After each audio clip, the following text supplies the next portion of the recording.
One thing is that we now believe that luxuries are necessities. We believe that an individual is entitled to anything that he can pay for. But he doesn't realize that there are things that the earth cannot pay for, that the individual is taxing the facilities of his planet too greatly, that gradually evolution in the case of civilization is simplification. It is not getting to be more and more complicated, but it is to gradually reduce complication so that the individual will have a greater opportunity to grow as a human being. The present rate of change is sacrificing the individual's needs for the luxuries of other people, or his own. The time has come when simplification is the only answer. We're going to have to gradually realize that we do not need to be ambitious. We do not need to conquer some other country. We do not need to be multimillionaires. We do not need to own 5 or 6 Rolls-Royce cars or anything of this kind. To us, opulence is success. To nature, cooperation and normalcy are success. Success is peace. Anything that is not peace is not success.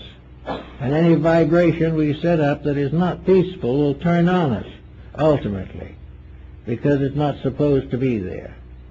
And whatever negative things we generate in our own lives become problems for us to solve. I think we'll find in this banking crisis that we're just passing through, the fact becoming more and more obvious that the whole concept of a financially dominated world is falling apart. We have been judging for centuries a person not by what he is, but by what he has. Now, this has business is seemingly all right, but if he fails to be something, what he has becomes a further burden upon himself and others.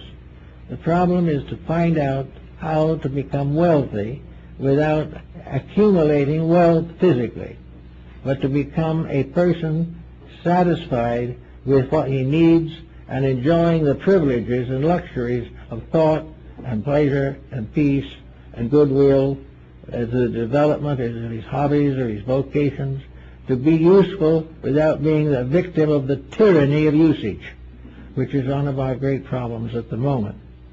We have got to find some answer, because in not too great a time we will be 7 billion. And in days to come could be up to 10 billion.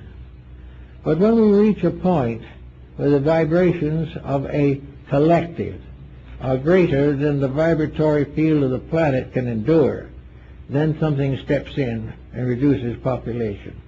The last of these factors that we have record of was the submergence of Atlantis. But that was one way out. Another way out is the individual gradually adjusting to the population. As though a family comes along and founds itself, and they find they have a desire for children, so they have one child. Then maybe they'll have 2 children. But they can gradually determine the number that they can safely educate, take care of, and give the proper privileges of life. It's the same way with the numerical numbers. We are entitled to have just as large a population as we know what to do with, as to how to take care of it, how to realize that every added name or number means that each individual has to give up something.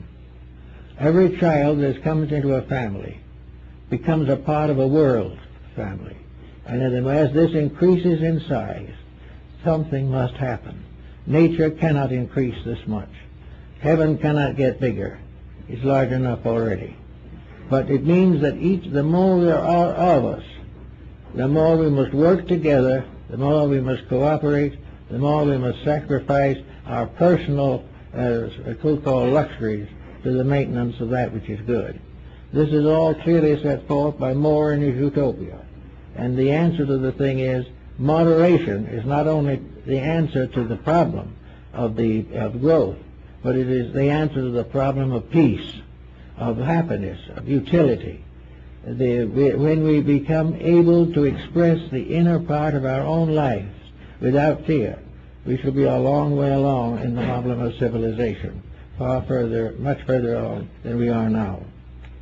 So we have to be prepared to settle back and be a moderate little solar system. We'll have to get over the grandeur that made us believe, maybe, that we were the only habitable star in space.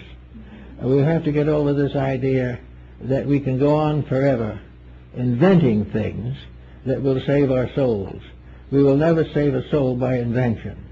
Inventions will give us maybe peace or luxury enough to develop our own souls by our own efforts.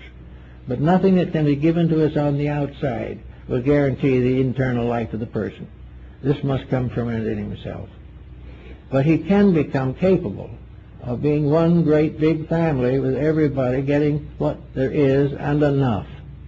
There is no reason to doubt that this planet could very well take care of another 6 million, another 6 billion, if no one cheated on the game, if no one took advantage of anybody, if everything was done with reason and with intelligence and with cooperation, if all the aggravations and so forth were simply forgotten, and we realize, as Thales said, we're on the ship, and we've reached a point where we can no longer afford to rock the boat, and we are doing it every day. So virtues become something to do with vibration rather than with just the ordinary morality. We've always sort of felt that if we could get away with it, we would escape punishment. But the punishment comes in the vibratory complex that we set up within ourselves. The every temper fit creates a vibratory problem that may be years in solving. Every time we waste energy, we are depriving life of its natural work and the things that it's supposed to do. So I think science must sometime wake up to the fact that the visible is ruled by the invisible, that all the things we see are manifestations of something that we do not see, that the end of our entire circle of growth is to come back again to the realization of the power of the internal over the external. While we continue to struggle to get the external to control the internal, we are in trouble, because the external has no answers. The only thing the external has is questions. The only thing that can answer the questions is the internal, and this we are bitterly neglecting. So as we watch new epidemics and new volcanic eruptions and new tornadoes and fires and explosions, more nuclear testing and all this type of thing, we know that we are making the magnetic field of the Earth sick. We're destroying its utility to cleanse. We are removing from our environment all of the protections which nature has provided. We are allowing ourselves to drift along towards further trouble and disaster. It is not necessary, but we probably do it. Actually, however, man is of a few years and full of troubles, but we won't probably be here so long that all of it will have to be done now. We will have a little rest one of these days. But to go on with our descendants, our children and their children will go on fighting these problems until we realize that the true wisdom is solution. That we are never going to be a civilized people or never be a successful world until we're right. At the moment that we do it right, then we are part of something that is almost always right as far as we can tell.